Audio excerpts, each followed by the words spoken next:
এক কাঠুরে গাছটাকে বলল, হে গাছ, আমার বাচ্চারা খিদে পেয়েছে, আমাকে একটু কাঠ দাও, যেটা বিক্রি করে তাদের খাওয়ার ব্যবস্থা করতে পারি। হঠাৎ গাছটা একটা মোটা ডাল ফেললো। কাঠুরে খুশি হয়ে সেই ডালটা নিয়ে চলে গেল।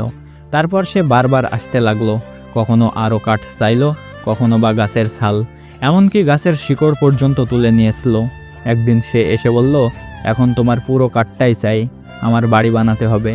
গাছটা ভেঙে পড়লো মাটিতে, আর কাঠুরে সেই কাঠ নিয়েও চলে গেল। এভাবে সময় কেটে গেল। কাঠুরে এখন বুড়ো হয়ে গেছে। একদিন সে আবার এসে দেখলো সেখানে গাছের একটা ছোট্ট অংশই বেঁচে ছিল। গাছ তখন বুড়ো কাঠুরিয়াকে দেখে ধীরে ধীরে বলল, আমার দেওয়ার আর কিছুই নেই, কিন্তু তুমি চাইলে আমার অবশিষ্ট ছায়ায় বসে একটু বিশ্রাম করতে পারো। আসলে এই গাছটা এক বাবার উদাহরণ।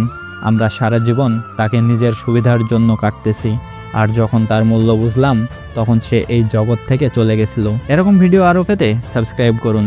আল্লাহ হাফেজ।